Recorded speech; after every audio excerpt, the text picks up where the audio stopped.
Good evening, everyone, and welcome to another episode of our Salem by Night Chronicle. I am the Ravnos Archon. My name is Will.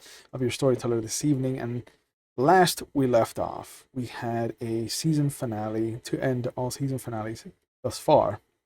The bar has definitely been raised. And during the trial of Albert Frost, some things have changed. And I don't want to go over too many things because I think the episode itself is worth the watch. But we did lose Albert Frost. The Camarilla coterie has changed significantly because of it. But the Anarch coterie has also changed because of the events of last episode.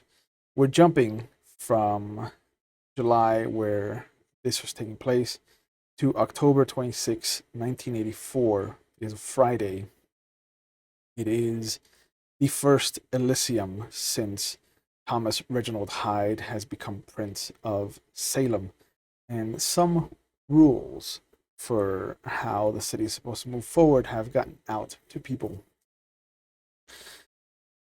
And instead of going over all of that with you, the audience, I think it behooves us to kind of just jump into it with our dirty pair, our Bruja and our Ravnos.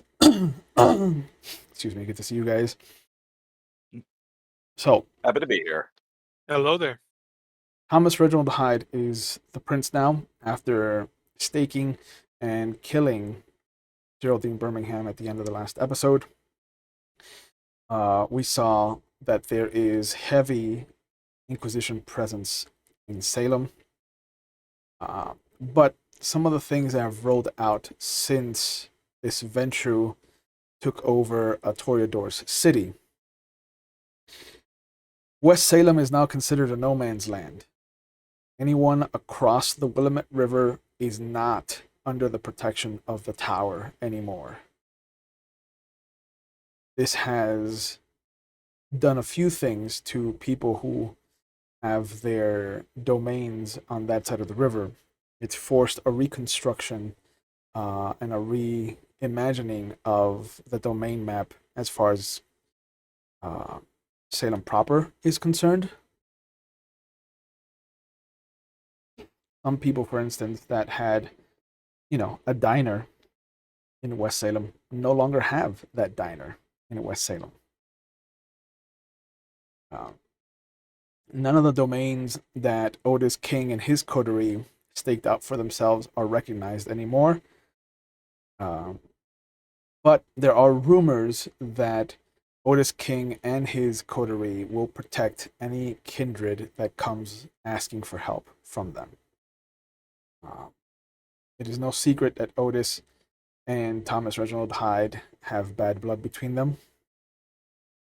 It might have to do with the fact that they're both Ventrue. It might have to do with the fact that Thomas Reginald Hyde is a scumbag of a racist. Who knows? Who knows what the actual truth of the matter is? But they are enemies, and it is openly declared that they are enemies. But with Reginald Hyde kind of pulling out his support of West Salem, it has allowed West Salem to become a barony. And as much as he didn't want it, the new Baron of West Salem is Grant Reynolds, the Bruja Sabbat Templar that took up residence in the city. He has a small group, a council kind of, excuse me, of lieutenants more than anything. They're not really a council, they're more of like a war council. Elizabeth Guernsey is at the top of the list. Werner Hertzfeld is also part of his crew. Kamila Borovka is part of his crew, and Gustav Vladikov Orsten is part of his crew. One of the surprising events that happened last, as a course from what happened last session, Bahadur Ibn Abbasi is still in the city. He has given up Michelangelo Arturo Bonelli to the Primogen Council as part of a discovery that he made, that he had been in cahoots with Baron Gustav Mueller, who has recently taken over Berlin in Germany and has made that a barony for himself. Uh, he brought some of the proof, as Mueller and Birmingham were old enemies, which is something that has kind of helped keep him on the up and up. But even then, he is still a ministry member, and as such, uh, Hyde has given him a probationary period of 2 years. He does anything, uh, whereas it is breaking a city law, like an actual kind law, or if he breaches any portion of the masquerade, his life is forfeit. Excuse me. That was part of the agreement with him staying in the city. And there are some beacons that have flared up in what has become the darkness that is Reginald Hyde. Otis King is one of them. There is rumors of some of the younger vampires kind of trying to figure out how to oust him without going to war with him, because he is a Ventru. And Ventru during time of war are very difficult to deal with. One of the big sweeping changes again that he's produced, though, is that the only two people that have survived, that not survived, but that have stayed on as Primogen from the previous regime are Aisling McGinty, the Bruja Primogen, and Tommy Shepard, who is the Gangrel Primogen. All the other Primogen on his council are completely new to everyone in the city, mostly new. And he has also given himself a Ventru Primogen, so he has an extra vote on certain matters. But that's been what's happened up to now. And as we find the two of you at the beginning of the evening, the first question I have is I asked Andreas if he'd play both sides down the middle. I kind of want to know what Erickson would do. You're gonna double down on the last call, since it is on the proper side of the river. Is he gonna try to stake his claim with his fellow Bruja across the river? Where's your head Yeah. at? Honestly, Jesus. Oh, he's the kind of guy. I honestly at this point, his mindset about the whole regime, with what the change that happened with the Anarchs, this is something that Erickson would have already deemed would have eventually happened, because they're, lack of a better term, they weren't going to do shit to Grant Reynolds. So this was eventually going to happen. Yeah. And you hear my dogs of war in the background.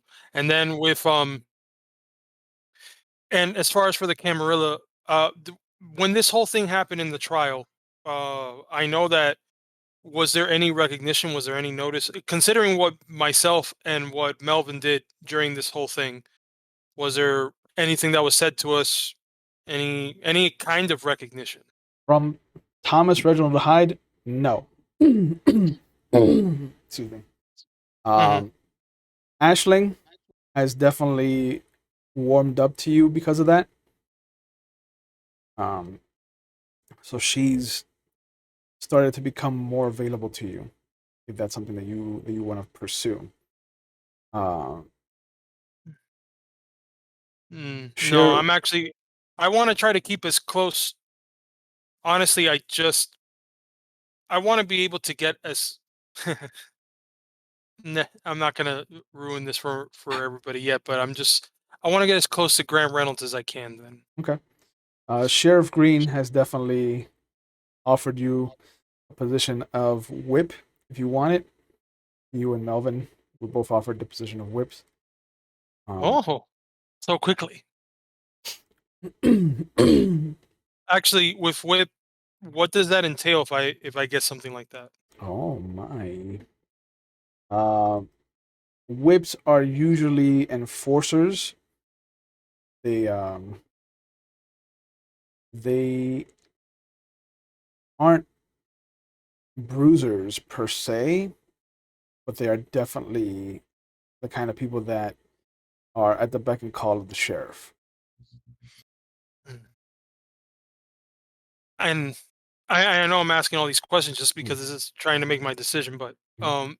as far as for my Primogen with the Barony, has there been any change? As because they know who I am, I would hope so. Talking about with Grant Reynolds. Yeah, Grant. considering that the Primogen for Bruja did not change Mhm. during his hostile takeover. Yeah, Ashling is like I said, she doesn't know you per se, but she's definitely started to kind of invite you to things to try and get to Mhm. know you. Um, as far as Grant Okay. Reynolds is concerned, like he doesn't really have a Primogen council. He has the people that are closest to him. Your Mhm. sire is has abandoned or sold off her properties in West Salem, and she's made the move to the city proper, but she is not bending the knee, as it were, to Thomas Reginald Hyde. I see. So she's going out on her own. Yeah, he's become more of an independent. Okay. Um, I still want to keep the bar, but Okay. considering that I've now gotten a liking that there's at least some interest from my Primogen, I want to at least try to go through that avenue as well. So yeah, down the middle for the time being until I don't think I want to become a whip yet. Okay. Not yet. I want to see what happens here going Sure. forward. Yeah. Whip would carry some burden of job of the title itself. Kind of like you know how Tulip or Leslie are Hmm. usually the ones that come with the information. That's because they're harpies. They're the ones that are tasked with spreading the information. Excuse me. Right. No. Right now, I'm not trying to be at the moment. I'm not trying to be an enforcer and be pegged at the moment. Yeah. So Okay. Um. And so Ashling and Thomas Shepard, are the only ones that stayed around. Uh, the other Primogen are still in the city for the most part. Some of them have already made it known that they're going to be leaving, but in the meantime, they have kind of stuck around. Uh, the new Nosferatu Primogen is named Julian Poole. He's a British vampire. He's got a very flat face with an upturned nose and this kind of ridge line that makes him look almost like a bat, except without the whole kind of wings and pointy ears. Like he's slowly transitioning into what is the man bat. Um, Let his nose get out of the way so he can bite easier. yeah. Uh, What did you say his name was? Julian what? Julian Poole, Cool. Poole, Final E because he's British. because he's British.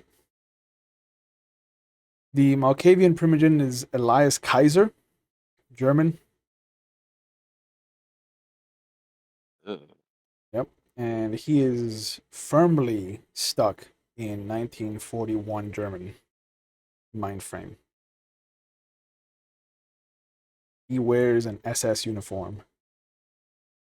So I'm okay. so I'm gonna throw him straight off a building, like that, like as a way of greeting. Yeah. Yeah, he has a monocle that he keeps in one of his breast pockets. Uh, he has that crop whip that he keeps under one arm. Oh my God. Does he goose step as He well? does. Later found out Two that that's step. well, if they got those fucking boots on, they have to goose step. Yep.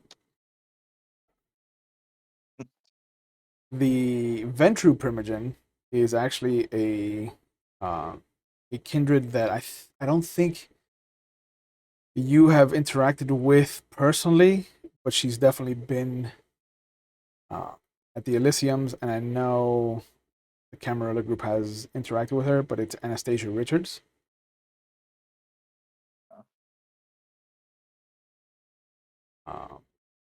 Is she one of the new Primogen now? She is the Ventru Primogen. I'm sorry, the Venture. Yeah.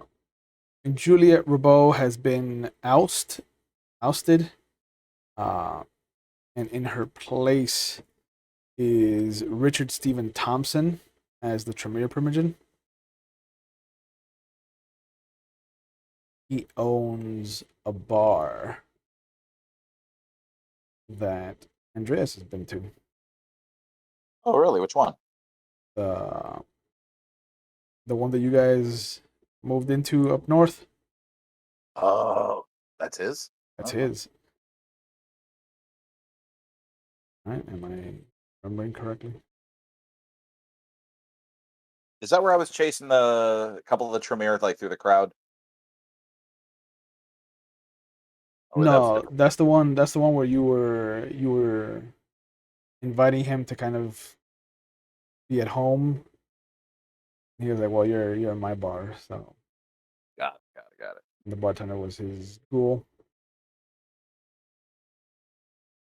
The vagabond. Right. There Okay. it is. Yeah, and Natalia is his ghoul. Richard Stevens Thompson, Esquire. Well, I can't blame him. He's got great taste in names for the bar. Yeah. And the Toreador Primogen is now Wesley Ian Garter. He owns the Blooming Rose Gallery. He is one of the owners of the Orpheus Theater. He actually also owns Rapier Wit Publishing. Okay.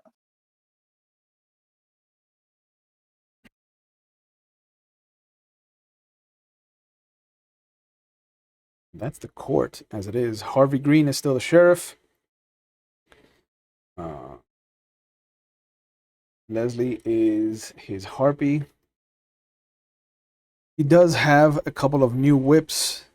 Among them is Margaret Sullivan, one of the new gangrel from the UK.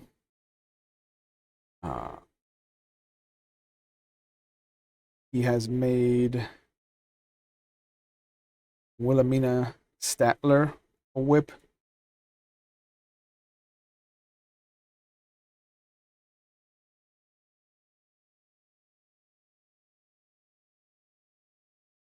Land does she hail from? She is a Nosferatu. I thought you said it was Wilhelmina. Yeah, Wilhelmina Statler. They call her Willow. Okay.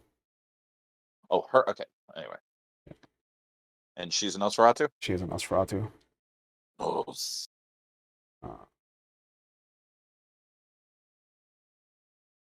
And Frederick Mason rounds out his three whips. Okay.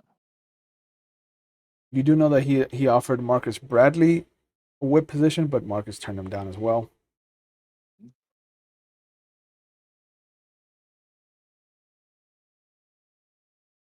Old Sheriff Green. And there is an open Banu Hakim member of the city now. Impressive.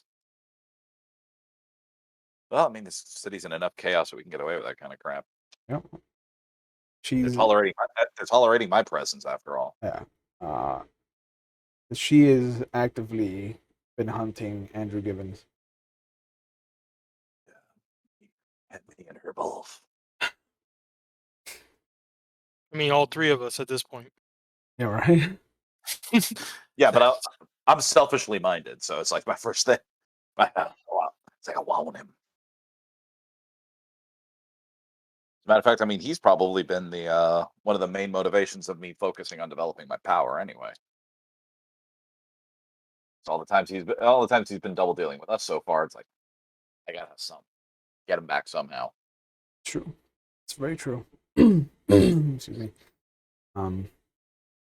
But since Erickson has kept the bar I think that's the best place to kind of open up. It's about midnight. At this point, anything during the day, during the waking hours, after the moon has risen, you can take care of on your own. But there is a sharply dressed, very out of place gentleman that is sitting at the bar. At this point, by October, the bar is up and running again. Everything's been cleaned up. It's been fixed up. Do you think Erickson would have created a ghoul by this point? Of course. Oh. In fact, up until the way I felt is that as soon as I was able to get the bar cleared up, even before the season and even before we had Elysium, where everything when the shit hit the fan, I would have already thought of having a ghoul and have already had this person be there and setting up this bar so that it could be up and running while obviously I would not be in there. Because, and of course, this would be something where, I would try to, and at that point, I'm going to try to continue on what Sam did before I took over the bar. So that means, as far as handling weapons as well as smuggling. Okay.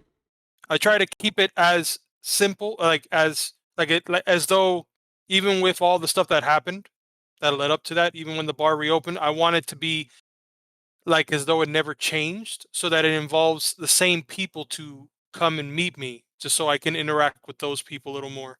And then I would probably be using the Andreas and his crew to be helping with when it comes with those guns. So obviously this would be another haven for them as well. Well, yeah, that's what what I was going to get into like right away is like number one, you Yeah. guys. I mean, you have security round the clock basically because it's just if the party never stops, there's going to be at least a few of the free souls around at all times. Mm-hmm. And of course, first, yes, smuggling, absolutely, we're in on that. Yeah. And I mean, because even independent of our normal courier work, we have anything working with the bar, and we have a vested interest in it staying open, since obviously territories seem to be shrinking. And I might be the old. No, no, I'm one of two K Knights in my group, but Yeah. we still need a place to keep ourselves. At least keep a public presence. Right. Also, I want to make sure that there's a back fucking exit to this fucking godforsaken place. You got I it. cannot, because first off, I don't know how she got through the bar. I don't know how she got through fire inspection without having at least one exit in the back there. Well, I mean, I can number a number of things, but yeah. I was like dominate level 2. Yeah, exactly. Yeah, there's a few ways. I mean, I want to create that back entrance, but it had, back entrance, but I want it to be in a way where we only know that it's there. Yeah. It's not easily accessible. Once you go into the whole trying to fix up the place to whatever you need it for your specifications, like you drain out the basement and things like that. The specs have a back door. And once they come in and they kind of go through the motion of trying to find it, you discover that it did have itself a trap door. Like it is a false wall. And it looks like leading into the back alley, leading into the sewer. I mean, right. Back alley. It is the back alley exit. But it looks like it was one of those things that Sam just never told anyone about. Like that's her secret. So if you want, you can reset the false wall and set up your own trigger mechanism, or you can have it just be an open kind of rear exit. Well, I mean, I would keep it. I would keep it with a false. Sorry, go ahead. Yeah, we could put I mean, honestly, you could even relocate a dumpster or anything behind it, just for the casual passerby to not notice any entrance, but still make it like it's easy to push aside. Because obviously, if the shit's hitting the fan, I mean, there's a million creative ways we can deal with just having the door there. Yes, we need it locked though, at least getting in from the outside, because somebody's gonna spot that, and we don't need them sneaking up on us that way. Yeah, just having the false wall is fine. I want to be able to have somebody besides us know of it. So, let's just give the ghoul a name. We'll call her. Well, I'm gonna say off the top of my head, it's a female named Michelle. Okay. Sure. So yeah. So yeah, and she's I tried to look for somebody as close to Sam's personality as possible. Oh, perfect. So So it's almost she's like she's never left. yeah. So this Michelle has definitely been like a career waitress, career kind of business. So she has no more fucks to give. Correct. But she knows how to sling her liquor, and she knows how to read people. Uh, and I think are you going to try the romantic angle to bring her into to being a ghoul, or are you going to just work the ex-senator angle? No. This is not a romantic situation. No. Okay. Honestly, I found when during this whole thing, I would probably be searching for. If I was searching, I probably happened to stumble upon her while I was going through the motions of going to different places trying to find information on Andrew Givens.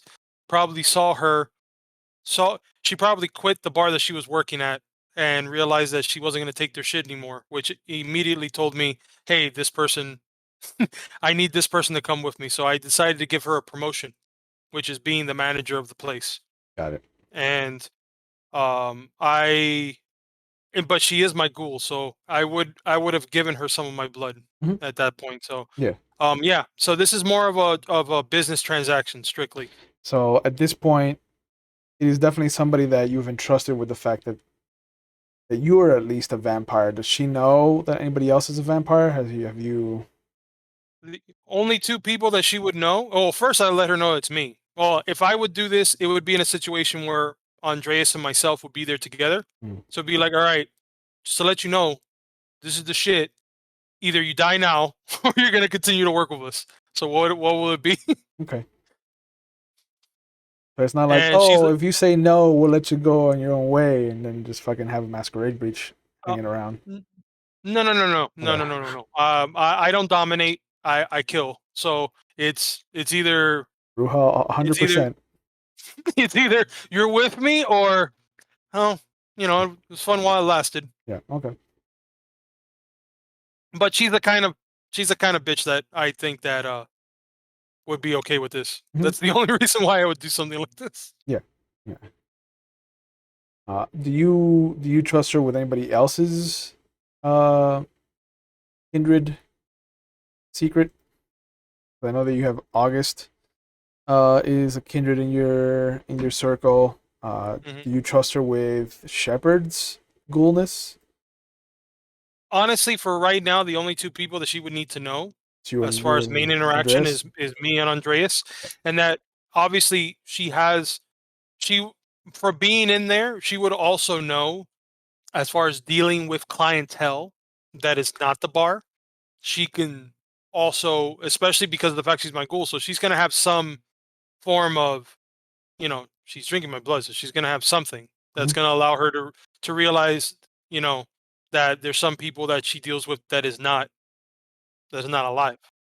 Yeah, she'll recognize the patterns, forgetting to Yeah, breathe, that kind of stuff. yeah. She's quick to know when they're not breathing, when they're not Yeah. blinking, when they're Uh, Smoking just for show. yeah. right. So Erickson has potent celerity and presence. How do you Oh, she's a bad feel? she's a bad bitch. How do you feel? Well, she's gonna get one of your disciplines at one dot.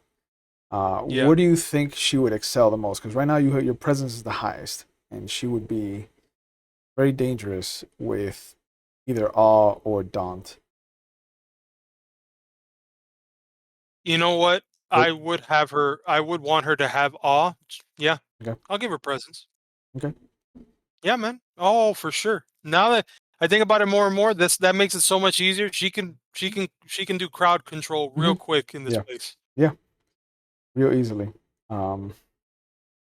And we'll say that she has the appearance to kind of really wrangle a group of rowdy men if she really has to. We're gonna need a bigger tip jar. Yeah. Yeah. Yeah, for sure. Over the months, Andreas has discovered. Speaking of August, you have discovered that he has potence, he has fortitude, and he has obtenebration. August. Mm-hmm. Who? August, your free souls that was embraced. Oh my God! Sorry, August. I was like August de Winter. No. Randall is his last name. Okay, so Potence of Tenebrae. Yeah, I know exactly what he is. But So just so that you know what he has access to and how you can or can't help him. okay. Just let me guess. Does his reflection do anything fucky? No, Really? it does not. Okay, that's actually very interesting then. So that Yeah, might be a thin blood thing, or he may not just. I mean, it may not have just kicked in. Okay, yeah. cool. But yeah, Tenebration, we can work with that. I figured you would. More, I mean, that's more trickery. As far as I'm concerned, that's more trickery and more shenanigans. Obviously, my character doesn't know jack about it beyond like, oh, manipulate shadows. Yeah. The things that he's shown you are that he really just has like a very bare understanding. Mm-hmm. Excuse me. He can see. He can see using Oblivion Sight, so he's got Mm-hmm. that going for him. Super dark vision. Yeah. And he hasn't really manifested anything beyond that. Uh, Okay. he's stronger in fortitude than in anything else. Like, he is a tough son of a bitch. Okay. Well, you know what? As a fun thing when I'm sort of quote training my my young apprentice. Yeah. Well, I mean, realizing a few things with my tricks with illusions and that sort of thing, I can actually give him an example of just like, so you might be able to summon something that looks like this at some point, so he can see like maybe tentacles or anything else I've ever seen like Yeah. anyone with obtenebration pull off, and also show him that it's just like that this is what it means when the bloodlines are different. And I'm like, you're probably not gonna be able to learn what I'm doing right now, but not gonna be able to learn what you can do either, not without extensive training. Yep. Touche. So obviously, I definitely got to. Well, I mean, I definitely have to fill him in on the culture and everything like that, and like what levels of masquerade there are, even for absolute independents like us. Yeah. Yeah. He by the time that we pick up in October, he's good enough to for government work. Like it's one of those things where it's like it's good enough that you could have presented him if you wanted to in front of a Mhm. council. But there's really no point. Yeah. Would you have put him in charge of the security uh, at the last call, or do you think that you want to put him out on the road with the rest of the free souls? I don't want to put him on the road with the rest of the free souls. Just that was his family before he got yanked and embraced and everything. So he'll be more comfortable and more himself around us than anything else, especially knowing what he knows about me now. Like other questions he may have had back when he was mortal, like make a lot of sense at this point. Yeah. Yeah, So, they and do. obviously, I still want to keep him near at least at first because I mean the bar is going to be a target at some point or another when the politics we're dealing with. Like I'd prefer him to stay with the pack as it were. Okay. So Well, keep him away from most of the other kindred seeing him or anything. But because he's not quite a dirty secret, but I mean I could even pass him off as my child if I wanted to, just from before. yep. Yeah, you could.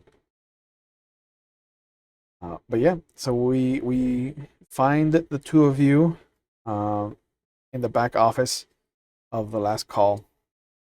Michelle knocks on the door, lets you know that there's a gentleman to see you. Mm. Kind of points at Erickson. Thanks, Mitch. Did they give you a name? No, no, I didn't ask for one though, so fuck them.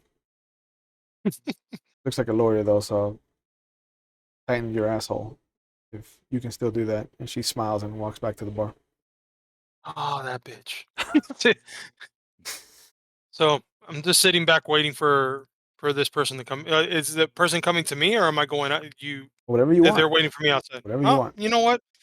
Let me go out. I'll go outside. That's fine. Okay.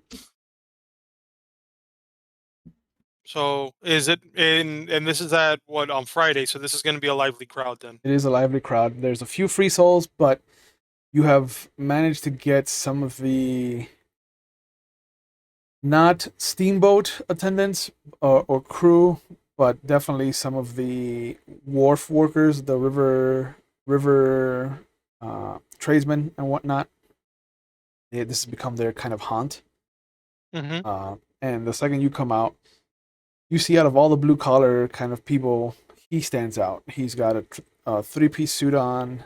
You know, he's got the vest tied up. He's got the tie all the way up, top button, white breast, dress shirt underneath, and it's just like this slate gray suit. You can practically smell the starch. Yeah. Yeah, And I probably can smell the bad cologne he's wearing too. yeah, it's very expensive cologne as you get closer. Offensively bad. Yeah.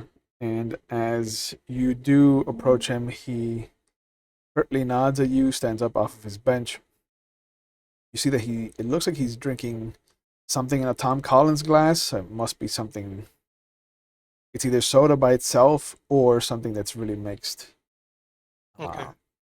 But he unbuttons the button of his jacket and he reaches in and grabs a manila envelope that's folded up 3 times to kind of fit in his jacket pocket, and he hands it to you. Mr. Wood, my benefactor would like to meet with you and your associate.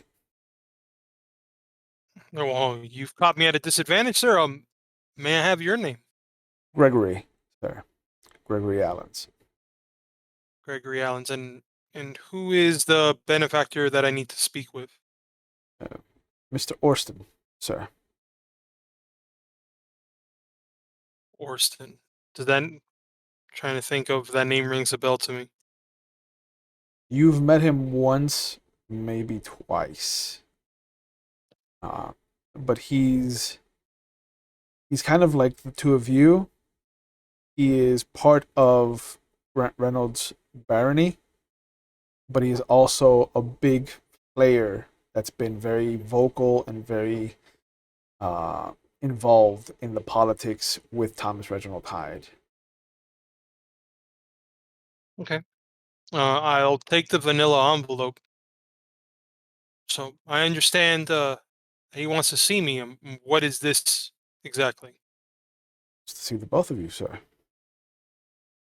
No, I'm shake the manila envelope. You hear Almost like something rattling inside, something soft thumping against something hard.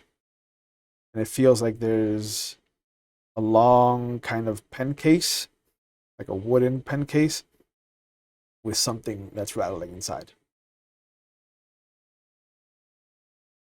all right. What's in the box? I mean, we're not, unfortunately we're still in the 80s, so I'm just gonna be like, this doesn't sound like a bomb. No, sir. Let me take it from him. We if we wanted to kill you, we would have made no such announcement, sir. How polite. Let me see it. Very is Andreas with me during all this? Yeah. Okay. Yeah, they said they wanted to see pass both it to of us. I'm rolling out. Yeah. All I right. can pass it to him. That's fine. Yeah. Take a by all glance means- around at the crowd just to make sure before I, open it very discreetly to myself. So Okay. You pull the pen box out of the manila envelope. You can see that there is a piece of notebook paper, like a notepad paper that just has an address. That is very clearly. I'm also aware that there may be a body part in this thing. So Yes. just obviously for the kind nearby, make sure none of them have an angle. Yeah. But yeah, the address is very clearly in West Salem. And sure enough, as you open the box, you see that there is a woman's finger with a ring attached to it. Does it look familiar to me? Not to you, no. Okay. Not to Eric, you. I know that's Erickson, and I just turn it so he can see inside of it. I happen to peer inside the manila envelope, It and is obviously, mhm. it is a ring that you haven't seen in a long time, but it is definitely you definitely remember the face that she made when you kind of sat with her and picked it out for your wedding. Uh, but it is your wife's kind of decomposing finger with the ring still attached. I immediately lunge for this guy. Okay. I mean, he's an idiot. I don't know why he did that and thought this was a good idea. Sure. So I immediately lunged to him. Yeah. I look directly over to Mitch, and I say, "Keep everybody else busy, real quick." Yeah, and immediately she goes over into the middle of the room, and you can feel it doesn't affect you as much because you're kindred and she's using a very weaker version of the discipline, but Mhm. you can see everybody kind of just turn their attention towards her. Yep. And in the meantime, the few free souls in there, just fucking give them the signal. Oh, Start a small brawl with themselves. Yeah. they are looking straight at her. Like any Uh, any human, like August is the only one that kind of sees your signal, and then he kind of like shrugs at everybody else who's just staring at Mitch. Uh, ex- Give me one reason why I wouldn't slit your throat right now. Mr. Wood, I assure you that anything that my benefactor has done to you is not to incite rage. It is to show you just how far his reach extends. They call him the Vault for a reason, sir. Let me ask. It's decomposing, so they, do I remember where she's buried, if she's been buried, if she has died recently, as far as since I've turned? Because obviously I left. Oh, I'm an idiot. Never mind. Yeah. Um, so I already know that Mhm. they had to have gone into her grave. They had to have taken that out. Okay, cool. All right. He is not. I I assure you, he may be the vault, but I will be the last person or thing that you see. So very carefully choose your next words when I'm about to ask you. Nods. What does he want with me? Mr. Orsten, I believe, would like to employ two of you in his endeavor.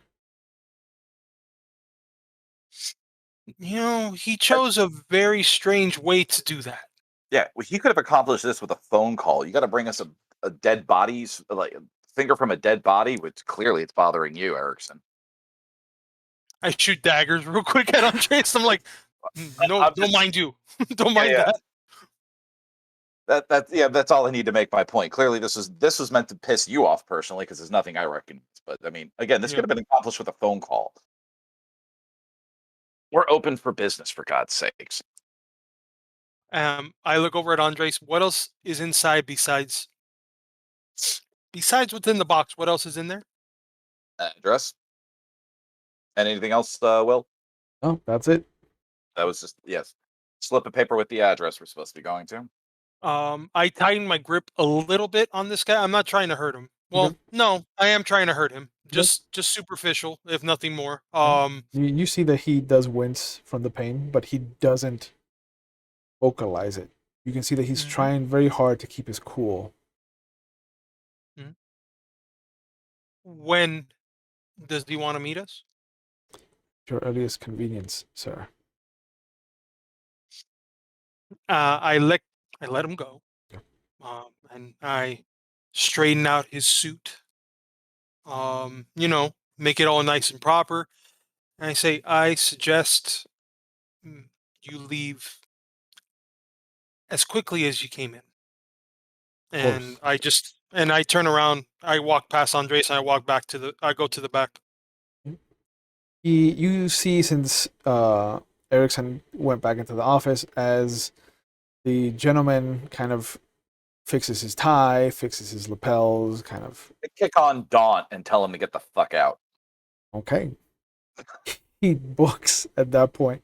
Get the fuck out! No, this is like for a mortal getting this. This is like the voice of God telling you, "Good." Yeah. And you see that a couple of the dock workers that are closest to you have the sudden fight mentally of like Mitch's awe and your Daunt, and one of them just kind of hastily puts out a couple $20 bills, gets up, finishes his beer, and just kind of rushes out. And a couple of them follow suit. As long as they pay their tabs. Yeah. Oh, and I'm in the back right now. Whatever I deem that anything, the first thing that's not besides the desk, and the first thing that is not, drilled to the floor, I am chucking directly at that false wall. I'm just doing that right now at this very moment. Okay, so the small love seat and the false wall, they're just destroyed as Andreas walks in. There's cheaper ways to redecorate than this, but I suppose. How's the false wall doing? How is the false wall doing? Yeah, he's a Bruja. He's got potence. I mean, like, is there an armrest sticking out into the alley? No. The false wall took most of the damage. The door itself is reinforced and kind of meant to barricade. So it's gonna take a bit to really put any heavy dents into it. Like there might be a dip from where a hard corner hit the door itself and broke through the wall, but the door is intact. So I delicately take the pen case, now closed again, set it on Erickson's desk, and okay, clearly I think you're going to want to hang on to this, Chief. Whoever this is, that must have really pissed you off, because that was a great love seat, and I'm gonna miss it. I chuckle at that, trying to calm down as much as I can. Yeah, inappropriate humor is my specialty. I mean, I'll just say this, and I go to the pen case, and I open the pen case, and I take the ring off, and I close the pen case, and I put the ring in my pocket inside. Well, at this point, I no longer wear a three-piece suit. To me, now I'm just wearing, if anything, it's just a long sleeve dress shirt with the slacks, but I have the sleeves rolled up, so I'm just gonna put it inside the pocket that would normally be for a pocket watch. Okay. That pocket watch pocket. That's where I'm gonna put the ring. That's a good look for you. That's a real out of character. That's a real dock worker look for it. So, that's good for our situation.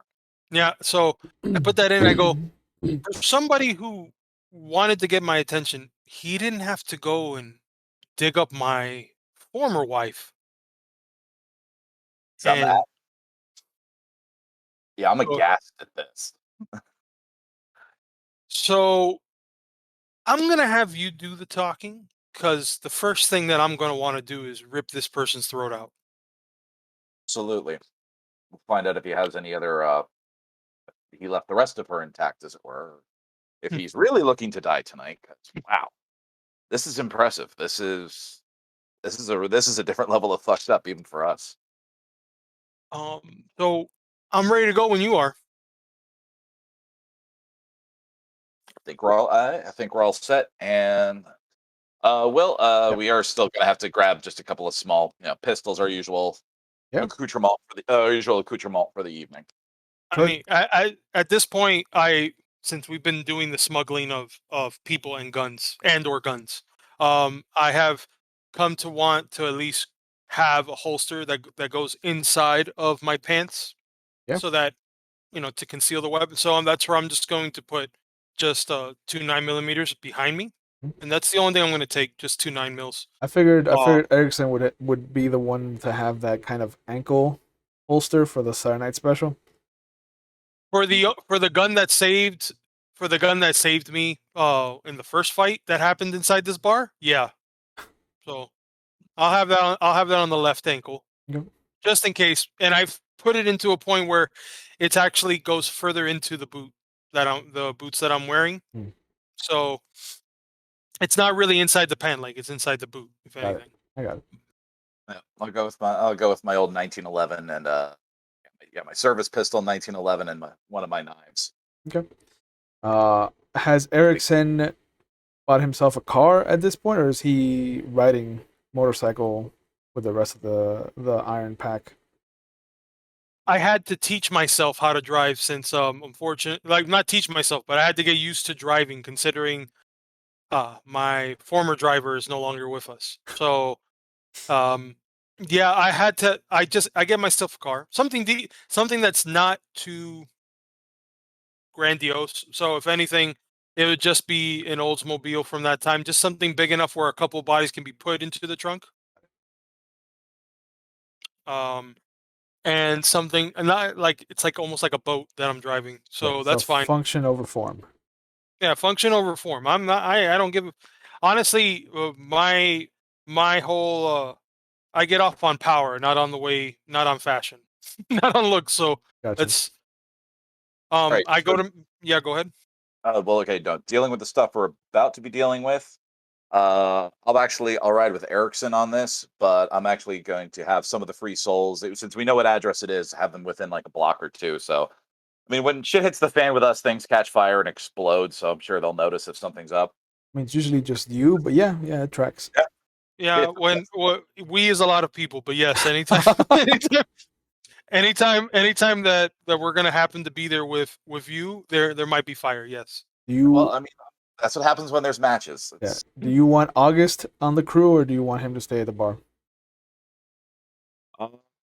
For safety's sake, let's actually keep him at the bar tonight. Okay. So at least so Michelle has at least has some backup and at least has someone proper to kick an ass if she needs it. So do you want Shepard on the crew following you, or do you also want him on the bar? No, Shepard can follow with us because who else do I trust with my motorcycle when it's not me riding it? Correct. All right, so he picks out a group of 6. So with him, that's 7. They ride out, try to be as inconspicuously following you as possible.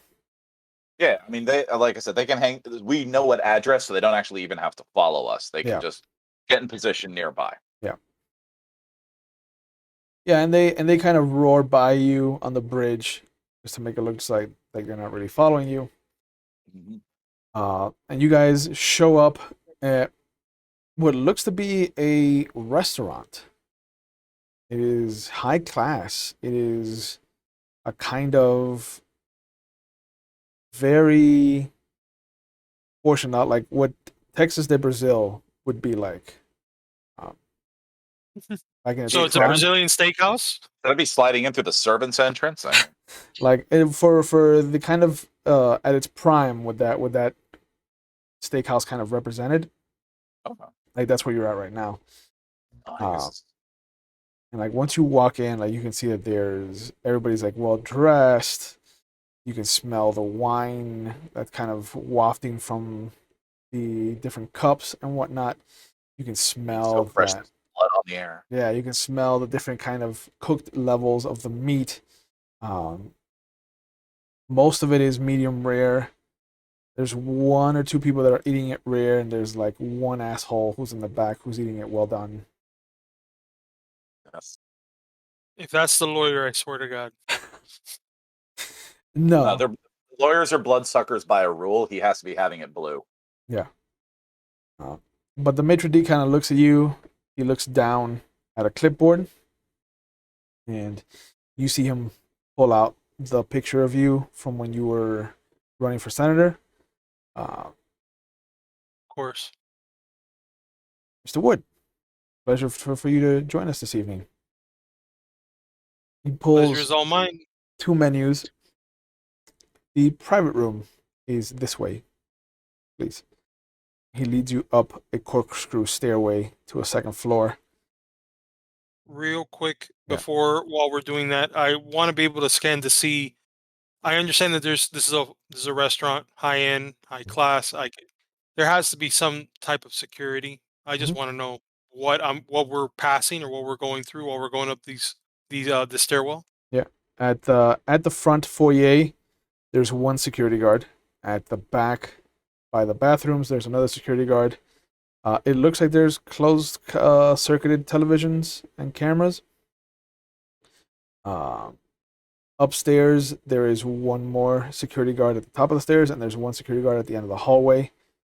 Up here, it is a very simple hallway. It looks like there's 4 different rooms, 2 on either side, and then one large room at the end of the hallway that has a double door that kind of says the Emperor's Suite. The first 2 that you pass on the left, it looks like a traditional Japanese rice paper door. To the right, it looks like a beautifully glass frosted French double door. The whole wall looks like a really beautiful kind of stained glass motif. Themed rooms. There's almost a moment where you have to kind of swallow your fear down a bit because there is a stylized version of a cross, but it's not. It isn't overt and it isn't troublesome to you, but it does kind of raise the hair on the back of your neck. Do I happen to notice that? Make a wits and awareness roll. Beats. While he's doing that, I wanted to ask if, while we're passing any of the guards, I want to be able to discern whether or not they are human or if they're canine. Make a wits and awareness roll. Appreciate it. Yeah. Both of you should be a hunger 1. Mhm. Alrighty. Wow. All right, I got 2 8s, 2 10s, and 2 on failure only on the hunger die. Okay. You got 6 successes. Okay, I have 8 on the hunger, 10, 2 5s, a 7, and a 1. Okay. So you got 3 successes. The bodyguards that you've seen all look to be human. Like they all have that fleshy tone, that kind of pink. You can hear a heartbeat as you pass the one at the top of the corkscrew stairs. Andreas definitely saw Erickson kind of get taken aback by the image of something on the stained glass window, but the only real prominent image would be the cross, the stylized cross. Have I ever heard of this sort of thing happening to Kindred before? Oh yeah. Yeah. Okay, so all right, so I just file that away for future reference. Yeah. If anything, when that happens, I'm just gonna reach into my pocket where it has the rosary, Mhm. and I just grip it as I pass by that door. Okay. The next set of the next set of twin doors across from each other, one looks like a traditional old-fashioned like tavern door, and the one opposite of it looks like the full length kind of Wild West doors, like the saloon kind of swing back and forth doors. Um, it doesn't sound like anybody's using the private rooms. And as you are approach the double doors at the end of the hallway for the Emperor's Suite, the bodyguard opens the door, and inside the room you can see the lawyer that was the courier that kind of delivered the package to you. You see what looks to be 2 other bodyguards on either side of the seat at the head of the table, and then you see just what looks to be a couple of people mid eating, who stop as the door is open and kind of look towards you. The gentleman sitting at the head of the table, though, very very imposing figure for not having done anything whatsoever. He has salt and pepper, kind of black and white and gray hair. That's kind of slicked back right now. Very meticulous, clean shaven face except for a mustache. Uh, and a little bit of that patch underneath the lower lip. Nice suit, not expensive, at least not the way it looks, but definitely does look to be tailored to him. Okay. And the host kind of comes over, pulls 2 seats out for you, for either one of you, and then puts 2 menus down. I glance at Erickson, make sure he's keeping it's cool for the moment. He's got one hand in his pocket. Mm-hmm. I'll take the seat because they opened up the seats for us. So and I look over at Andreas, and I've already told him Yeah. that Yeah. I'm not saying unless needed to. If you need me, then I'll say something. But for right now, I'm just gonna. Yeah. The look says it all. Mhm. All right. So you said this the guy we're looking for was named Orsten. What was the first name again? Yeah. I didn't Gustav catch that. Gustav Oh, Vladikov Orsten. Gustav. Already, this is a bad sign.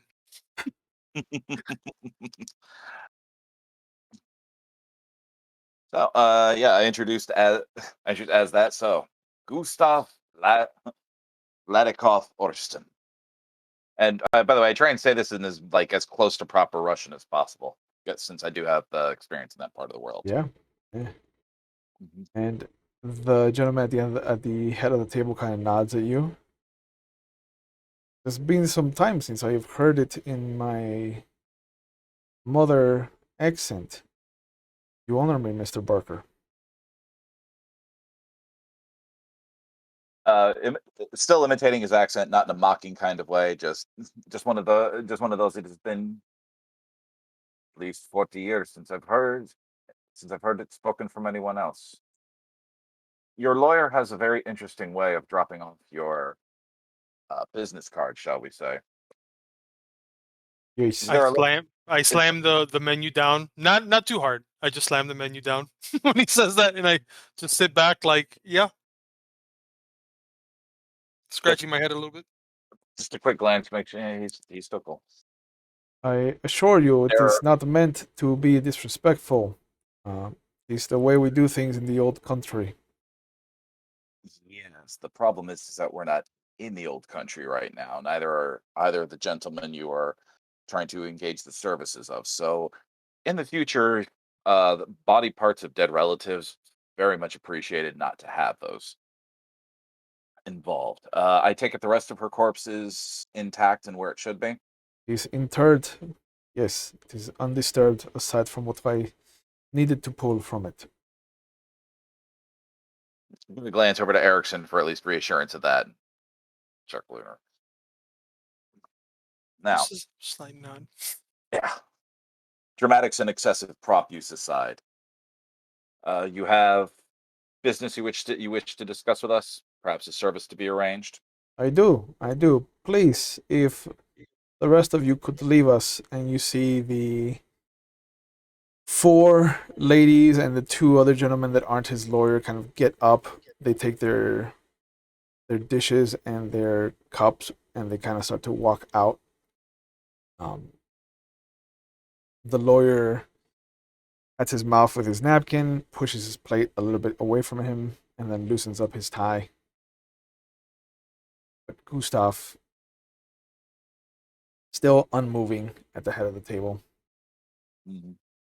It has come to my understanding that you have had interactions with Baron Grant Reynolds. Interactions is a delicate way of putting it. Yes. I I wish to be of service to you too in bridging the relationship that might have been marred in the past. Marred by whom? Reynolds has made his position known on many things we're dealing with, and yeah, he wouldn't say we're entirely pleased with his presence, but it's tolerated for the moment for lack of options. He is under the impression that you have slighted him in some way. Is this not the right case then? Slighted him. No, well, he would need to have something I respect to actually have me insult him appropriately. Otherwise, I'm just treating him like the trash I probably think he is. Yes, this is the attitude that I was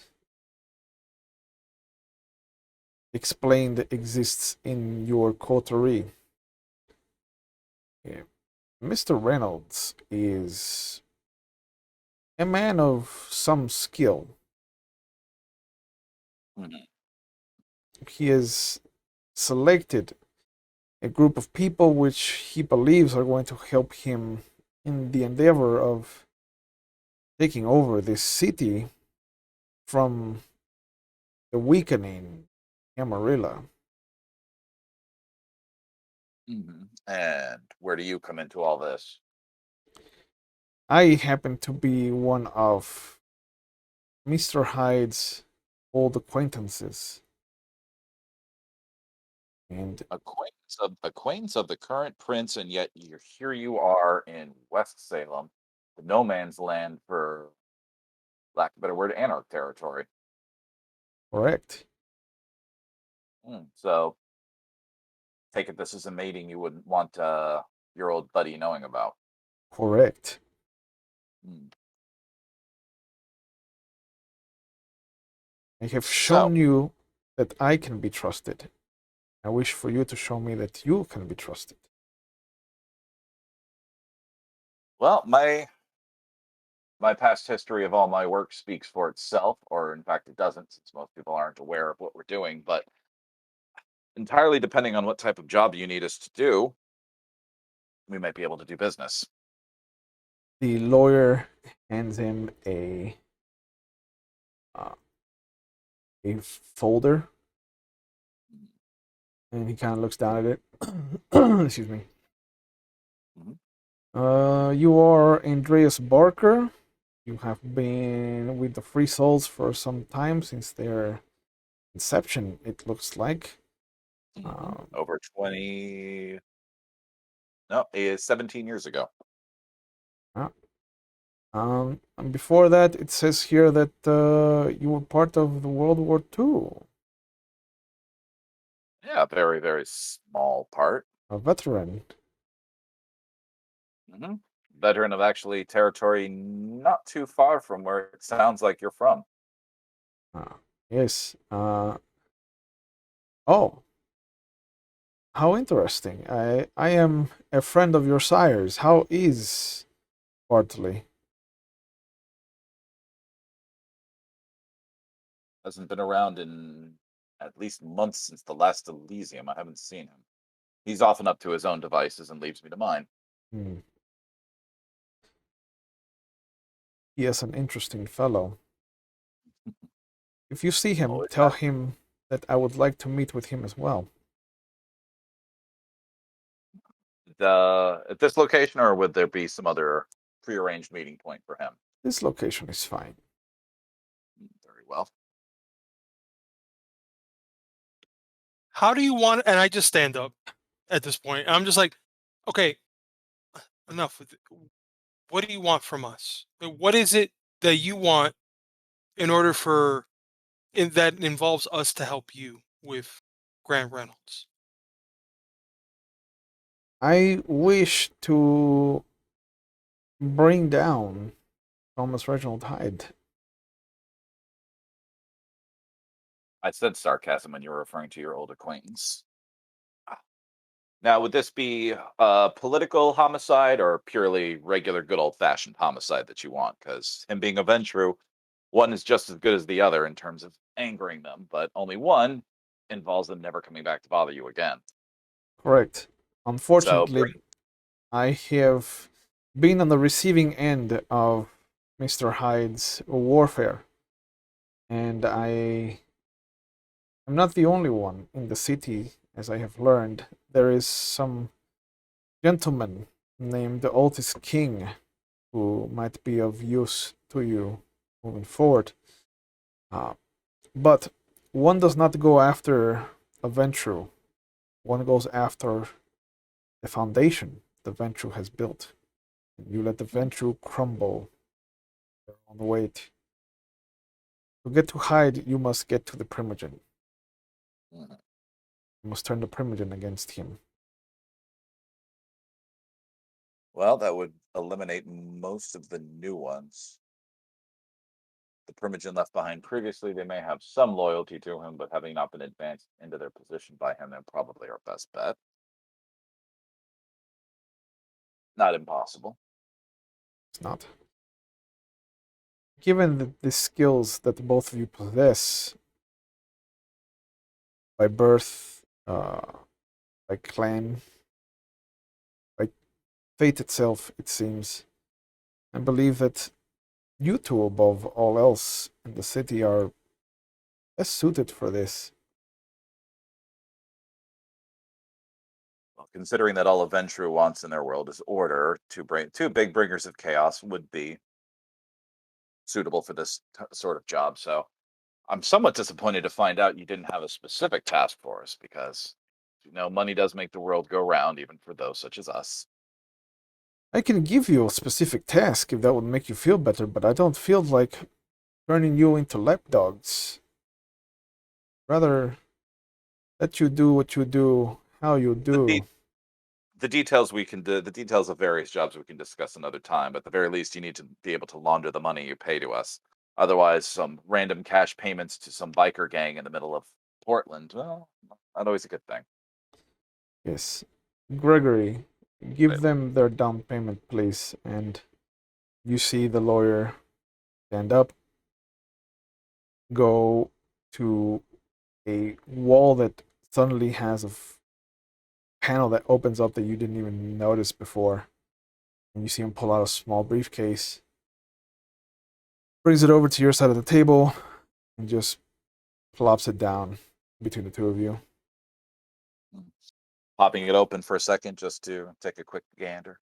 There is a very, thick kind of foam around the main parcel that's in this briefcase, but it's a gold bullion bar. Ooh. This will certainly be able to secure our services for some time. Good. Excellent. And you see him clap twice, and for the first time, you see him smile. And some of the ominous aura of his starts to dissipate. Was he trying to highball us the whole time? Doesn't look like it. What are you getting out of all of this? For us to bring down the Camarilla, you are trying to send a message to Grant Reynolds that you're one to trust. Then is that what I'm getting at? Is that what you're getting at? Grant Reynolds has employed me in some manner, yes. He has considered me one of his lieutenants, but Grant Reynolds is not a ruler, per se. Neither is Elizabeth Garnsey. They are agents of chaos, like the two of you. They are weapons to be pointed at an enemy and fired. They are lapdogs, at best. But someone like Werner Herzfeld, someone like me, for example, Ah, there it is. we know what it is to rule, to be in I bet you charge. do.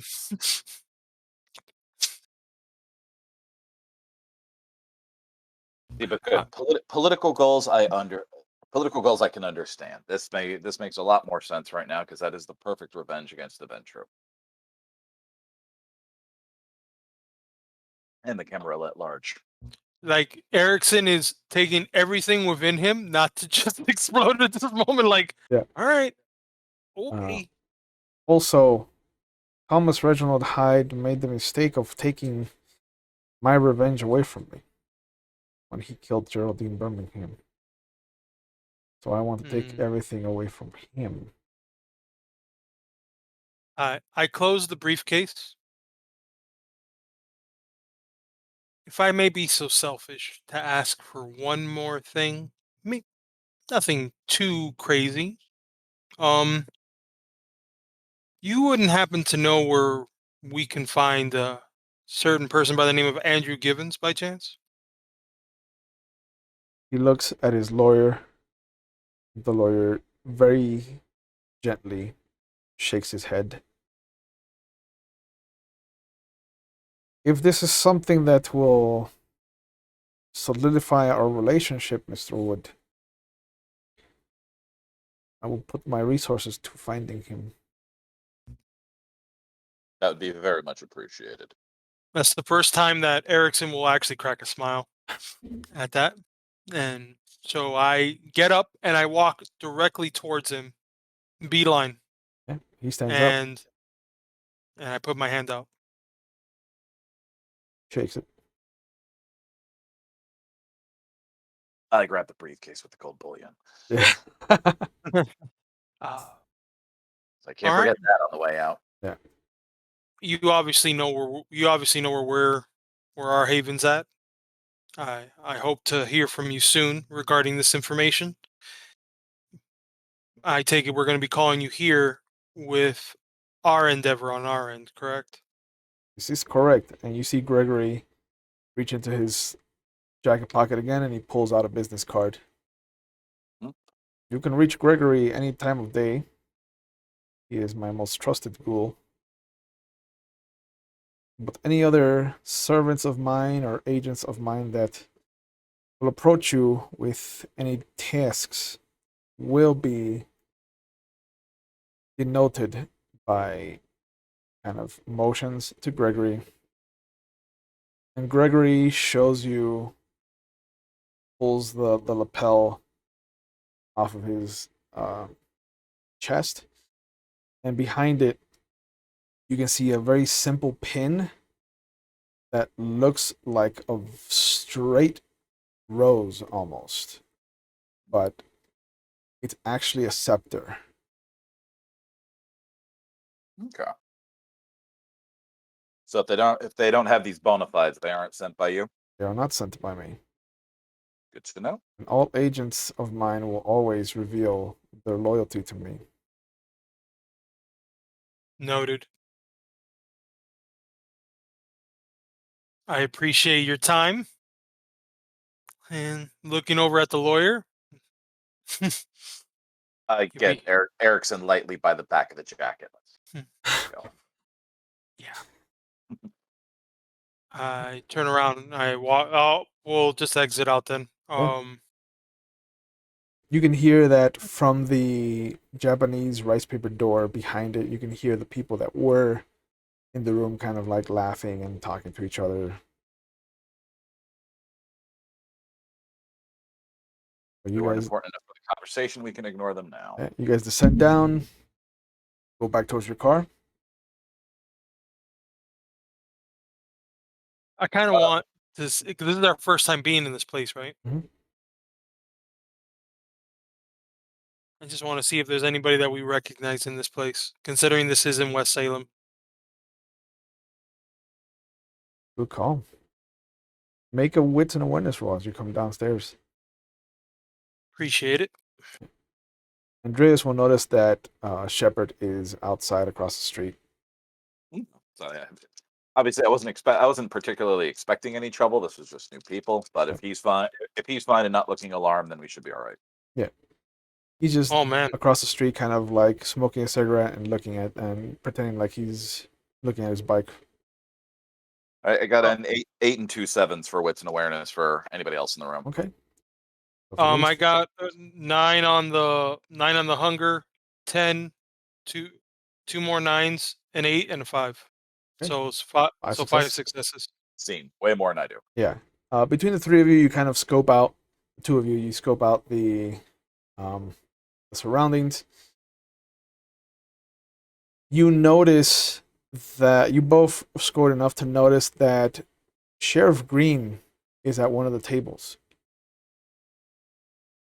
Openly, or is he trying not to be seen in general? He's trying not to be seen. And Erickson noticed that he is talking to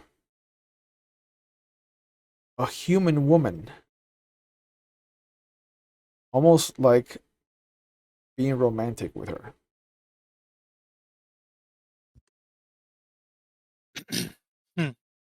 I look at Andreas, and I give him a smirk, obviously, and I tilt Yeah. my head towards over there. So with the second look, do I notice her now? Yeah. There's a little more. Yeah. Once right, he nudges, like you see that once you look over there after he points her out, you see that he's kissing the back of her hand and she's kind of like laughing and blushing. Okay.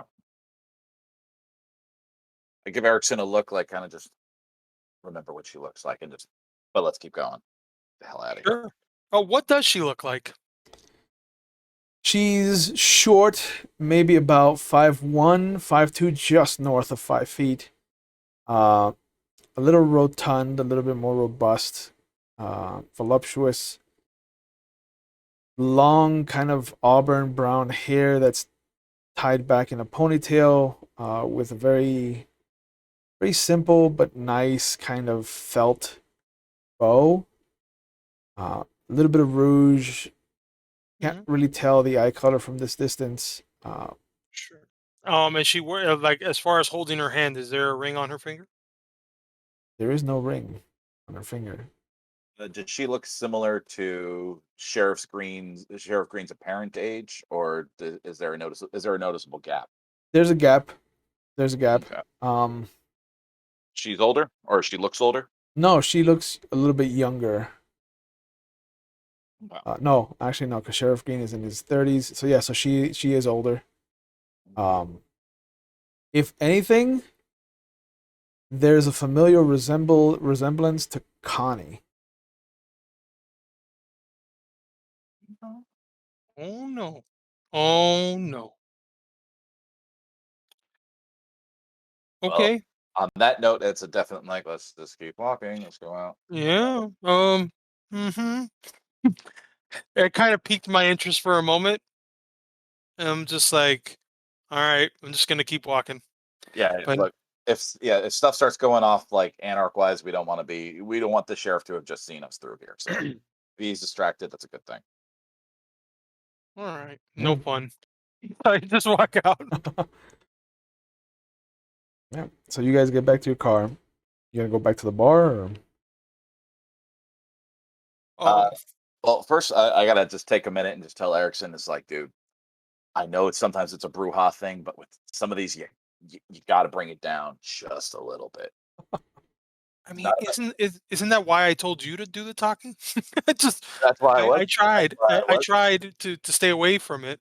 That's why I was talking, but just don't let them know they've gotten to you that easily. I mean, half the sarcasm in this attitude is just that, faking it just to let them think they can't get to me. Be quite honest, it the only way, like, gotten to me would have been if I would have ripped this lawyer's head off. That And would have gotten to me. well, I mean, if he'd have gotten to you, yeah, clearly, and I appreciate you not doing that. Aside from the sheer joy of ripping a lawyer's head off on any day of the week. So They were desperate enough to use your wife's body parts to get you angry. At that point, the last thing you should do is show that. yeah. Yeah. That's all I keep doing. I go, yeah. Yeah, As keep we're that. walking up, and we're walking out towards the vehicle. This is the first time Andreas has ever heard anything about a wife from you. Yeah, this is the first time. In fact, this is. It is. Go ahead. it's clearly it clearly bothers him. So I don't, other than bringing it up of just the general situation. I don't need to pry into the whole wife thing right now. He's already fired up from having to deal with this bullshit with them already. So it doesn't need it out of me. But I am making important notes for the future. Touche. Note, put it in. Yeah, because if someone else tries to piss you off to the point of frenzy, I should know, and I need to step. With the shit's heading towards the fan, I need to know to step aside. Oh no, trust me, that lawyer. This would have been a quick. We wouldn't have gone to this meeting. I was half tempted to just lay it out there and been like, well, I guess we're gonna have to start with the bar again because exactly it's just saying, you know. But yeah, so honestly, is there a payphone by chance Yeah, close by? same corner. What was the name? I'm trying. I forgot to write down. What was the name of the? I look at Andreas. I go, what's the name of that Primogen for Tremere? The new Tremere Primogen, Richard Thompson. Richard Thompson. Richard Thompson. I'm gonna go and contact Mickey Blue Eyes. Ooh. Okay. So you hear the phone ring for a bit, and then it picks up, and you hear what sounds like Hall and Oates being lowered in the background. And you hear, What? yeah, what's going on? Oh, real quick. Yeah, at this point, I would hope the amount of money that I've been dishing out to this guy, because at this point, I try to keep him as happy as possible giving me this information. Mhm. So, hey, Eric the Red, is Mickey around? Yeah, give me a second. And you hear the phone being placed on a desk or a table. You can hear the very soft tones of like, oh, here she comes. He's a By the way, man eater. once he gets on the phone, I'm gonna try and just kind of cruise back, get a little bit angle looking back into the restaurant, see if I can still see Sheriff Green in his work. With the Also, doors closed, you can't see inside the restaurant. so there's okay, so there's no windows with any kind of angle or anything. No. All the Okay. windows are actually false windows. Like they're there, but Yeah, but there's like an image drawn on it or Yeah. whatever that you don't. yeah. Okay. Yeah, no problem. Okay, then I'm just gonna keep an eye on the exits in case he happens to come out while we're still on the phone. Yeah. But giving it a cursory glance, like this place looks like a fortress. Well, if it's gonna be a haven for kindred, I mean, probably the best way to go anyway. It's Mhm. just have it look like, oh, it looks like, oh, it's so nice, it's well lit. There's no sunlight getting. I like Yeah. that idea. So clearly, this is something we need to mark on. We need to mark on the inventory map. Yeah. But the phone picks up. Yeah. What can I do for you? Blue Eyes, it's Red. How's it going? Good. How are you, boss? Can't complain. Well, I mean, I can complain, but then who's gonna hear about it, right? Right. I got a little job for you. All right. What do we got? Oh my god, I'm sorry, I blanked out the name again. Sorry. Richard Thompson. Thank you. Oh my god, it's so easy to remember. I'm looking for a dick by the name of Richard Thompson. That's not a unique name in any way, shape, or form. Yep. He's located over in Salem proper. Right now he's gonna have some kind of connection with Mr. Hayes, who's also in this in the in Salem proper as well. I'm just trying to find some information. How can I put this? How can I put this? The bar. Dang, I totally misplaced it. So, okay. You know what? Well, my mind just drew a blank. Yeah. Now I get so frustrated over what just happened. I go, you know Yeah. what, Mickey? Let me call you right back. And I just Mhm. hang up the damn phone. And I'm just like, you know what? Never mind. Never mind. I'm just at this point, like my mind is just At this point, my mind is blank with the point that I just need to calm down, because if not, I'm not going to be able to speak. Right. So I look over at Andreas. I'm like, look, man, I'm going to follow your lead at this moment. What do you think? I can't even think straight to even ask for information on the Primogen. So what do you think we should do at this time? Well, I think you should hand me a quarter, and we should call Blue Eyes back. See, well, I mean, so we know that the Nosferatu, the Malkavian, the Ventru, the Tremere, and the Tortor, all 5 of those were replaced, right? Well, Nosferatu, Malkavian, Ventru is new. Tremere and Toreador were replaced. wait. They were as enforceably replaced from before. No, Uh, no. Some of them, like I said, are still part of the city population. Some of them are making moves to leave. I will say, if you want to find Richard Stephen Thompson, you kind of know where to go. Okay. Myself as in Erickson, or as No, Andreas? Andreas would know where to find him. Ah, there you go. Where have I dealt with this guy before? The Vagabond? Oh, sorry. Long moment. Okay.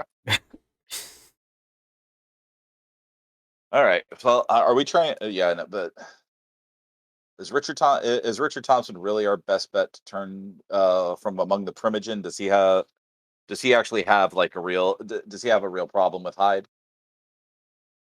Well, I mean, from the discussion that we had with not the problem, I honestly think that he's linked with Hyde, isn't he? Well, if he's currently part of the Primogen Council, they Right. at least have to have some sort of deal going.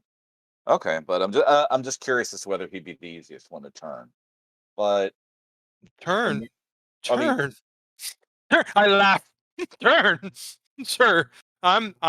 If you want to turn, we can attempt that. I'm literally trying to get, in my opinion, I'm trying to get as close to Grant Reynolds as I can, so then I can be the one to kill this man. okay, so I'm gonna play the politics that way. Yeah.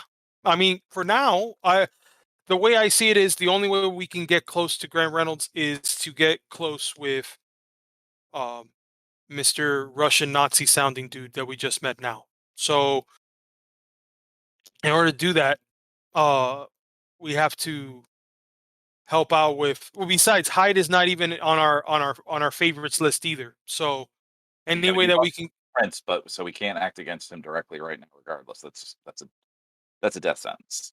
Mhm. Don't get me wrong, So I like the idea. we go around it.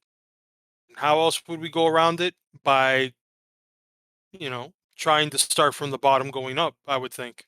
Okay. And now, if we use Thompson, what's the hook we can use? What aside from obviously anyone going for a power struggle or thinking, hey, you might be Prince one day if you just help us out, but with what? Hmm. Well, we need to know more about Thompson then. So get Mickey Blue Eyes back on the phone.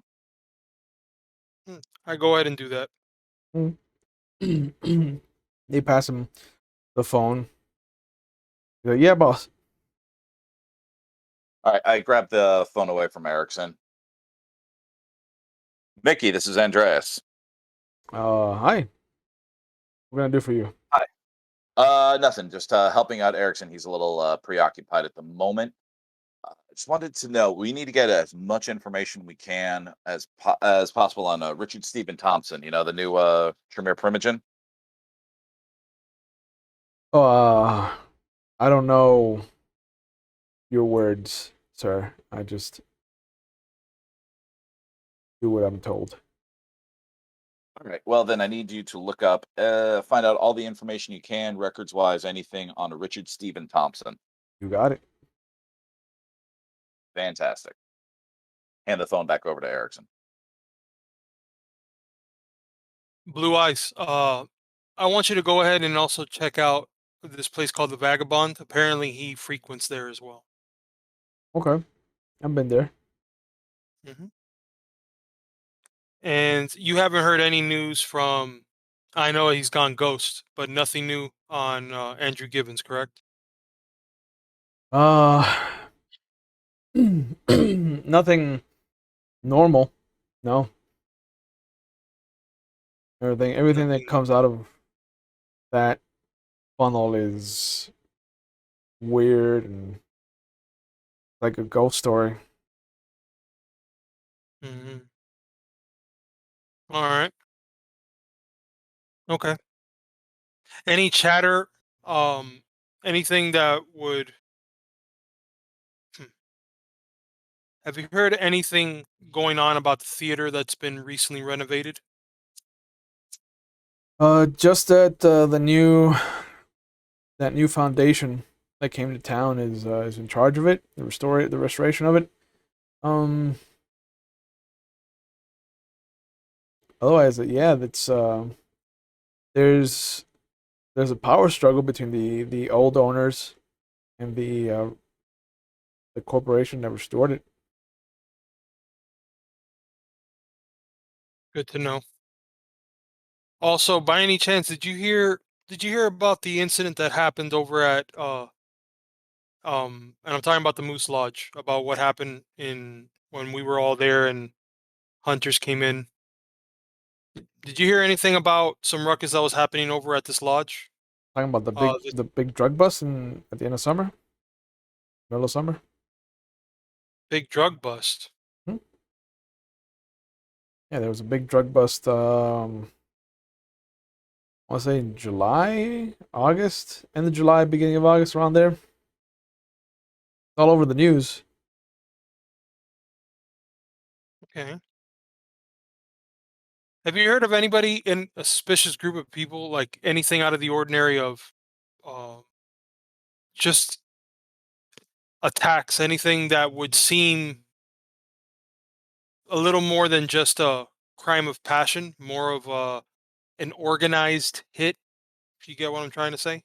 I mean, only if you believe the conspiracy theories. There's after the big drug bust, there was a couple of weird incidents that started happening around the riverside.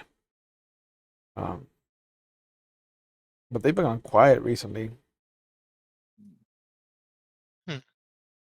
So, just trying to find out. So, you haven't heard any news of any witnesses, any groups that any, you know, people that you deal with that talk about teams dressed in what looks to be militarized gear, nothing of that nature? Um, there's been some chatter that there's some military exercises taking place out in the mountains, things like that, uh, out west and in the forest to the north. But I haven't seen any of the trucks or anything. You know what? Let me ask you this: the last call bar. Hmm. It's your bar. Obviously, yeah. Obviously, you heard that there was police there, Mhm. tape done. Anything in the news? Anything that you can come up with as to what they're saying could be the reason that as far as the commotion that happened there? Because Uh, I obviously haven't told you anything, Mickey. no, no. The last I heard of that, before you told me that you came into possession of it, was that the police found a drug dealing ring there, and that's what led them to the country club. That's this fucking war on drugs. They blame everything on it. Yeah. And All right, you Mickey. hear him kind of shuffling through some papers, and he's like, "Yeah, yeah, yeah. Everything kind of everything's tied together according to the police. The Elahe Country Club, the Last Call, the Orpheus, even the death of the security guard at the dry docks. Like they all said it's all pieced together. Wait. Who died on the docks? A security guard, long time ago, Okay. almost at the beginning of the year. All right. I appreciate it, Mickey. I'll be calling you soon. All right, I hang up the phone and I look over at Andres and I'm just Yeah, apparently whatever's going on, law enforcement or some form of or some fashion of government is keeping this really tight knit on what's been going on. Yeah. So this could be honestly this more likely it's the hunters. I don't. This is a little sloppy for someone trying to keep the masquerade under wraps. So just lumping everything together as drug busts and that sort of deal. That means a lot of these hunters. That means these hunters probably have a lot of government connections as well. So, What time of day is it right now? By this point, it's probably round 2. Okay. Hmm. You know, they brought up the vagabond. You think maybe we should just reach out there, seeing if we can get lucky and find this Primogen? Maybe, get to know more about this guy, more information from him. I don't know if I want to deal with the Primogen tonight, but yeah, we should definitely check out the bar at least. Set up a slight presence there tonight if he's interested in talking to us too. Great. All right. I get in the car. All right. Stop by where prearranged with the Free Souls to go. Tell them where we're headed next. Yeah. But once Shepard sees you getting into your car, he kind of nods in your direction and he motions. Um, and he leads you to where you guys, where they kind of have been waiting. And then you all head over to the Vagabond, cross the river again, Mhm. and you see the bartender from last time. Nat kind of looks at you. She half cocked salutes. You don't Salutes see me. him. Yeah, yeah. Okay. Like not like a traditional U.S. Army Yeah, salute. Like yeah, I was gonna say like not just like just her salutation. Hey, how's it going? yeah, yeah, Yeah, I was gonna say it's like anyone still saluting my character at this point really better know a lot more about me than this. Okay. yeah. But you don't see him anywhere around. You do see a couple of the free souls. They kind of cheer when they see you come in. Mhm. I just have to keep getting more and more in the free souls, just so they're like omnipresent at every bar, so we're never not expected. Yeah. Hmm. In the That's background, someone just toasts to Chad, May I always chat. and everybody just cheers. Yeah. All right, I get a fake drink as or a little stunt drink and head over, hang out with the free souls for a few minutes, just to not be standing in the middle of a new bar periscoping the whole room. Yeah. Obviously, Yeah. Where does Erickson go? well. I'm gonna immediately go to the bar. Yep. Then sit. I'll order something just so that I can sit there. Um. Hmm. Does the that and this is and I don't think I've ever been to the Vagabond then. No. The Vagabond is very different from the last call. There are no pool tables. Excuse me. There's no dartboards. Um, there's only the kind of long bar that is L-shaped that goes from one corner across the entire opposite end of the door that you use to walk in. There's high tops mostly, but there are a couple of lower round tables that seat like 4 people, and they're scattered around. It looks like there was at one point a small stage that now kind of has a table, a chair, and what looks to be a small amplifier with a microphone attached to it. Kind of what you would imagine for something like a karaoke night or a trivia night kind of thing. Hmm. Uh, the young girl behind the bar looks to be maybe about late 20s. Long hair tied back in a ponytail. A couple strands are coming down on either side of her face, like loose spider webs. Uh, would be pretty if she tried, but she just kind of looks like all business. Okay. It's definitely in the same vein as Mitch, but there's something different about her.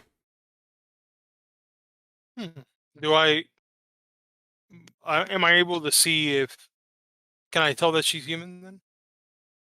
Given the rudimentary sniff and kind of making it so your hands, so that your fingers kind of slide off of hers when she hands you the drink, you can feel that she is warm to the touch. She's not cold.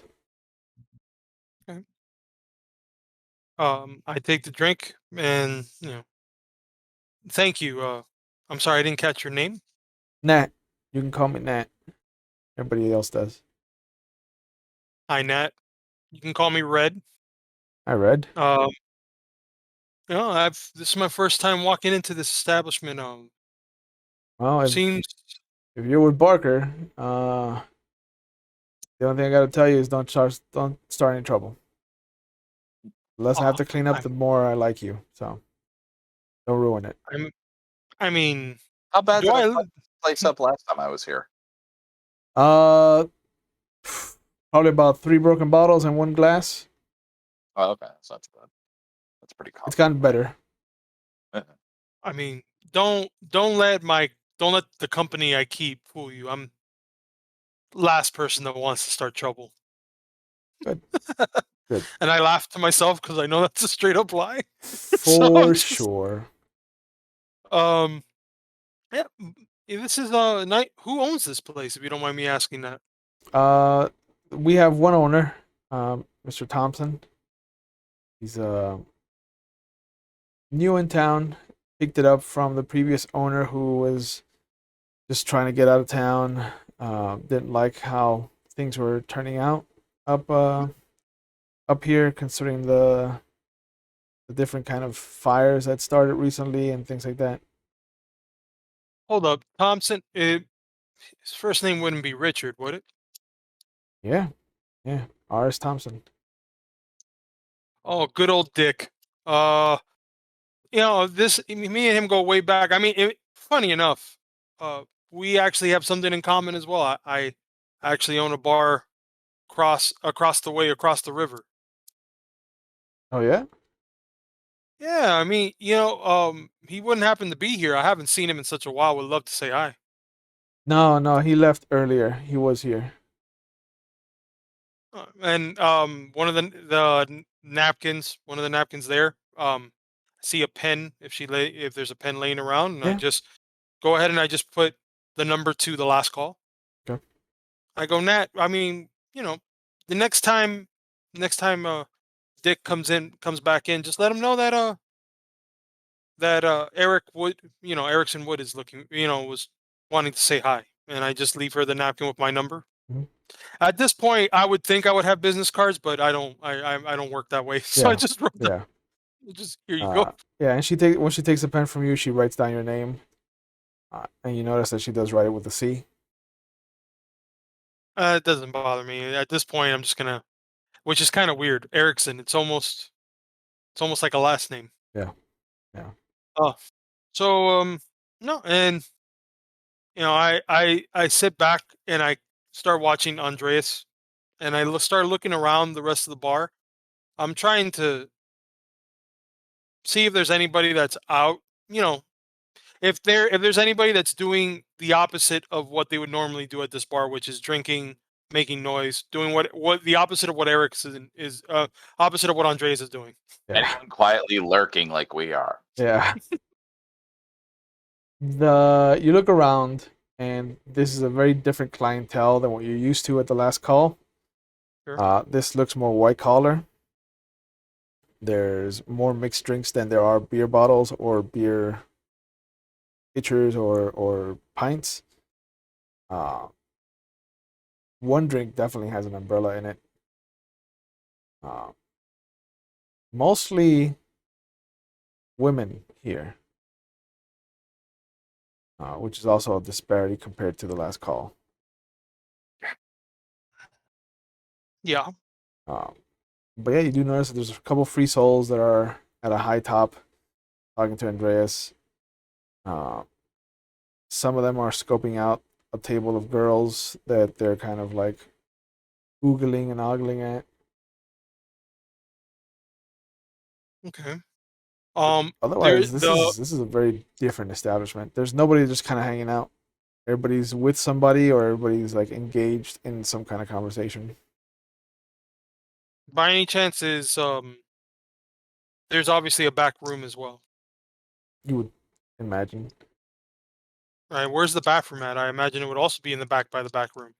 There is to the left as you walk in. There's a hallway that leads to where the bathrooms are, and also has where the office is. Okay. I casually walk to the back, Yep. and going back to where the office, past the bathroom, just wanting to casually walk to where the office is at, wanting to see one if I see any light on underneath the door. Oh, the door's ajar. Oh, it's open. It's slightly open. Yeah, you can hear somebody typing away When back he there. when he walks to the back, can I actually still get an angle on him, like after he passes the bathroom, or is No, once he passes the bathroom, he's turned a corner. all right? But did I at least notice he from my angle? Does it look like he went into the bathroom, or do I No, know he is not going to the cruised? bathroom. Okay. All right. No, Watch. no, Yeah, I'm not going to the bathroom. I'm just there's a reasoning for my question. This man, Yes. this man. So after he cruises past there, does anybody else in the room react, start following behind, like not necessarily like open security or bouncers, just somebody who'd be paying attention to someone going where they're not supposed to. No, no. Okay. Give me a wits and awareness roll though. Hmm?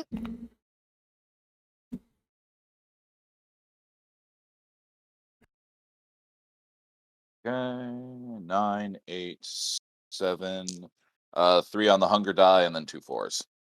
All right, so 3 successes. Mhm. You don't notice anyone following him, but looking around and kind of having gotten the lay of the land. Excuse me. You notice that at one table where there were 3 people talking, there are currently 2. Okay. So You don't I hear remember typing. seeing anybody leave that table. Yeah. I know, and I'm getting the idea. Yep.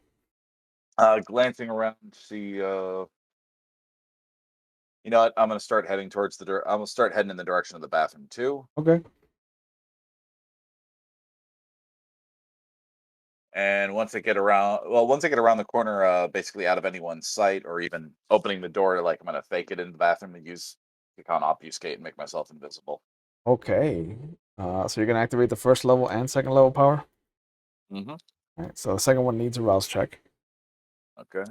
But yeah, Wait. so as he sneaks into the bathroom to disappear, Erickson, you hear the typing. You can kind of peek in through the crack, and you can see that there is a gentleman, uh, young, maybe just past his 20s, or well into his 20s at least. Short black hair, looks to be thinning at the top of his head. A little bit of a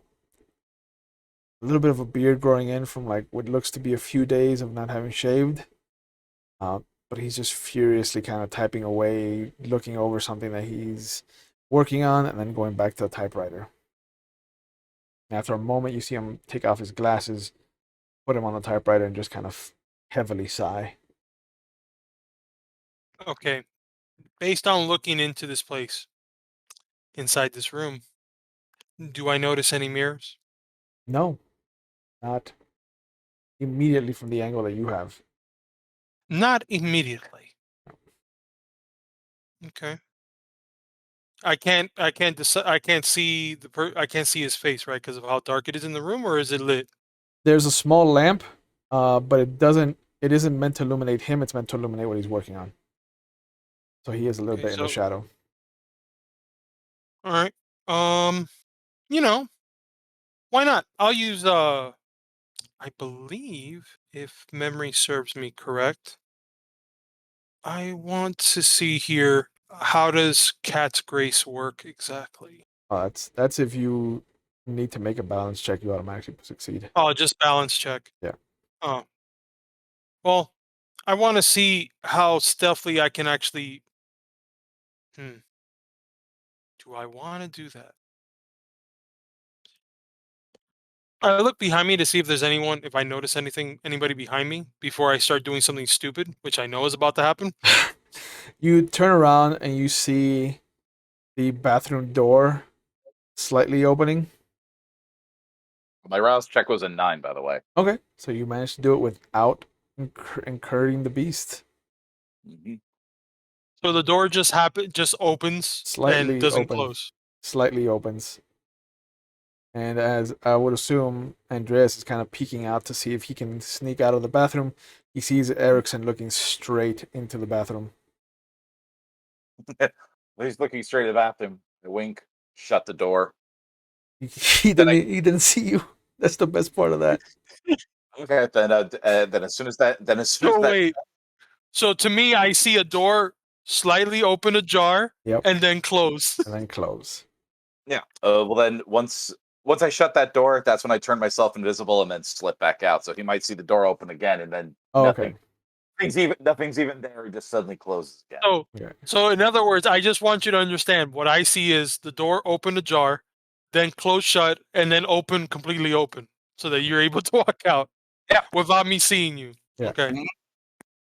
You already know I can vanish. So. I know, but that's I'm putting 2 and 2 together as Yeah. in either that is somebody that can do it, which could be Andreas, or Yep. it could just be somebody else that's following me. You So were already about to go do something stupid. I don't so- know. At least I have the wherewithal where there might be someone behind me in the process of all this. So But you do feel a tap on your shoulder as you're kind of looking at the bathroom, and when you turn around, you see the vestiges of the obfuscation kind of wiping away from her and revealing her to you. And you see this very lithe, very thin young woman who looks to be dressed in dark grays and a black dress. Okay. And she has this black veil that covers her face. Beautiful, silky black hair that's kind of done up in a top bun. And you see that her hands are gloved with this very lace sheer gloves that kind of go up to her midway for upper forearm.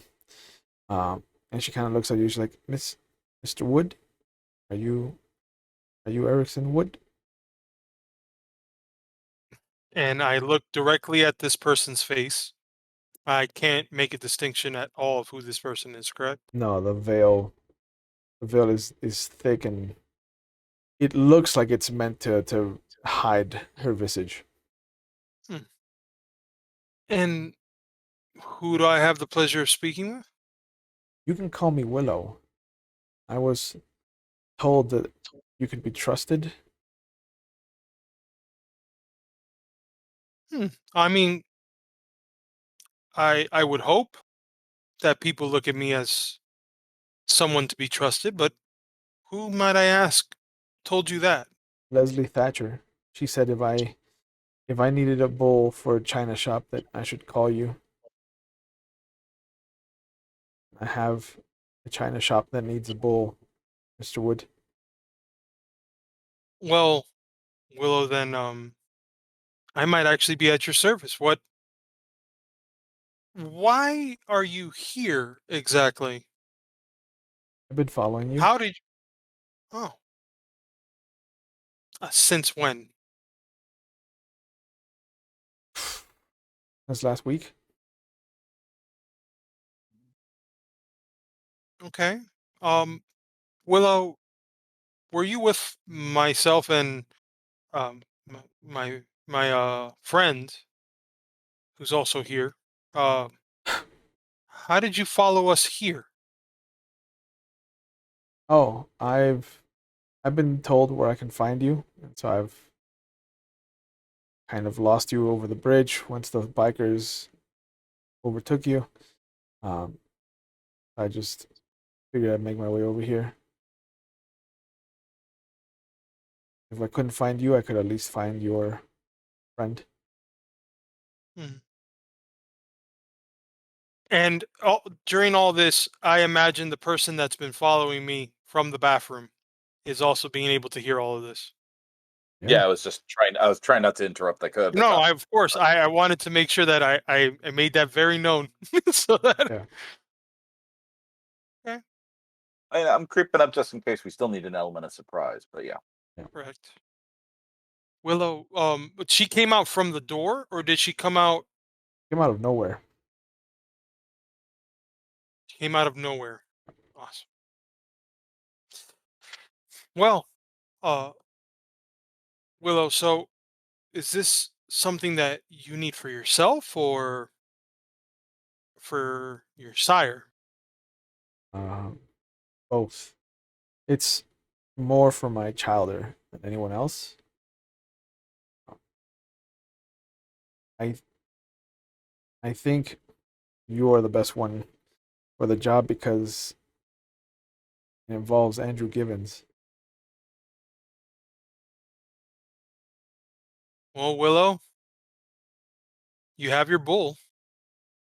And this is a good place to end for tonight. I'd like to thank everyone that tuned in tonight as we returned for a new season of Salem by Night, and we came in with the Anarchs, who lost a member of their coterie but are doing quite well on their own, I think. Two boys are chaos incarnate, and they just need to be pointed in the right direction, I think. But as always, please, if you haven't gotten vaccinated, go get your vaccines. If you are on the fence about it, I don't know why you would be, but please, we are still not out of the woods yet. We're approaching winter, and with the variants out there, things could get worse before they get any better. So please take care of yourselves, take care of each other. As always, you can find us here every Monday doing our Vampire the Masquerade game, every Friday doing our Star Wars Out in the Dark. Tomorrow I will be on McStabber Studios doing a Q&A for our werewolf game that I had the pleasure and honor of being a part of. And starting in October, I will be running on Tuesdays a mage game set in Miami in 1985 this time for our second season. So you can catch it there. And as always, if you are having issues with mental health, please know that you are not alone. And if you need to reach out to somebody and you're watching live, there are phone numbers that are going up in our Twitch chat. If you are outside the United States and you need to find the resources, there is also a link going up so you can find the resources in your area to kind of help you navigate the waters. Things are rough. Things have been rough. And if you yourself are a friend or family member of somebody that used to be a strong personality or happy-go-lucky, just check in on them. Please check in on people. You never know how much a simple hello and a how are you can really change the trajectory of somebody's life. So, as always, I will see you either on Monday for our games coming up or on Friday for our Star Wars, or if not, I will see you on McStabber Studios for our fantastic offerings over there. So be safe, everybody. Take care of yourselves, and I will see you when I see you.